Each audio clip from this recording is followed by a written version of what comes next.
नमस्कार दोस्तों, आज हम बात करेंगे धूम 2 मूवी के बारे में। यश राज फिल्म की अपनी फ्रेंचाइजी फिल्मों में नई जान फूंकने की कोशिश की। अगली कड़ी फिल्म धूम 4 हो सकती है। इस प्रस्तावित फिल्म को लेकर समय-समय पर तरह-तरह के थ्योरी सामने आते रहती है। लोग सलमान खान से लेकर शाहरुख खान और अक्षय कुमार तक को इस फ्रेंचाइजी की अगली फिल्म में बतौर विलन देखने की बातें सोशल मीडिया करते रहे हैं। चर्चा यह भी हो रही है कि इस सीरीज का अब जब भी रिबूट वर्जन बनेगा तो इसमें अभिषेक बच्चन और उदय चोपड़ा की जोड़ी नहीं दिखेगी। इन चर्चाओं में कितनी सच्चाई है, तो यश राज फिल्म्स के इस बारे में आधिकारिक बयान के आने पर ही पता चलेगा। फिलहाल हम बात बता रहे हैं फिल्म धूम 2 जिसने अपनी रिलीज के शानदार 15 साल पूरे कर लिए हैं। यश राज फिल्म की धूम सीरीज ने दर्शकों के खूब मनोरंजन किया, साथ ही उनकी इन फिल्मों से भारत की सबसे बड़ी फ्रेंचाइजी भी मिली।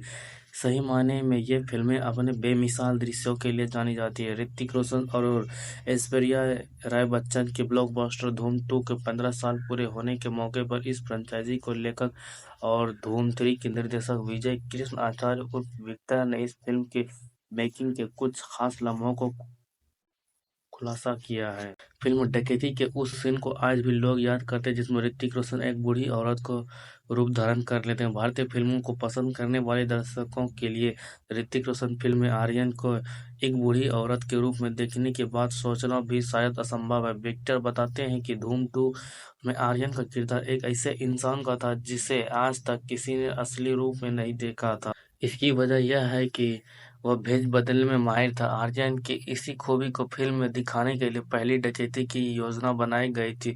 उस समय हमने बड़ी हिम्मत दिखाते हुए ऋतिक को एक बूढ़ी औरत के रूप में प्रस्तुत किया, जिसने अपने इस रूप को फायदा उठाते हुए डकैती को अंजाम देने में कामयाबी पाई। बेशक अगर इसमें स्पीड की बात शामिल नहीं होती तो इसका सीक्वेंस पहले जैसा बिल्कुल नहीं होता।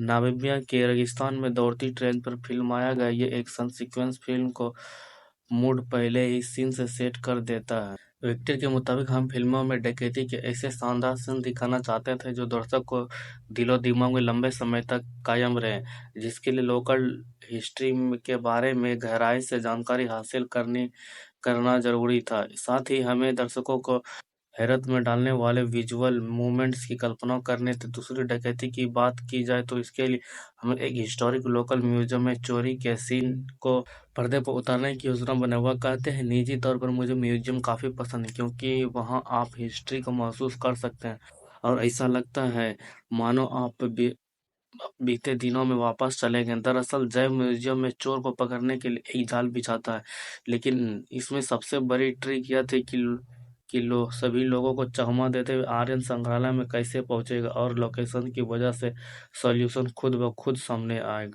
गया। चोरी के इस सीन की तैयारी करने और इसे क्रिएट करने में हमें ज़्यादा मज़ा आया क्योंकि यहाँ आर्यन की मुलाकात अपनी लेडी लव से होती है। विक्टर कहते हैं यहीं पर आर्यन की मुलाकात सुनहरी से होती है।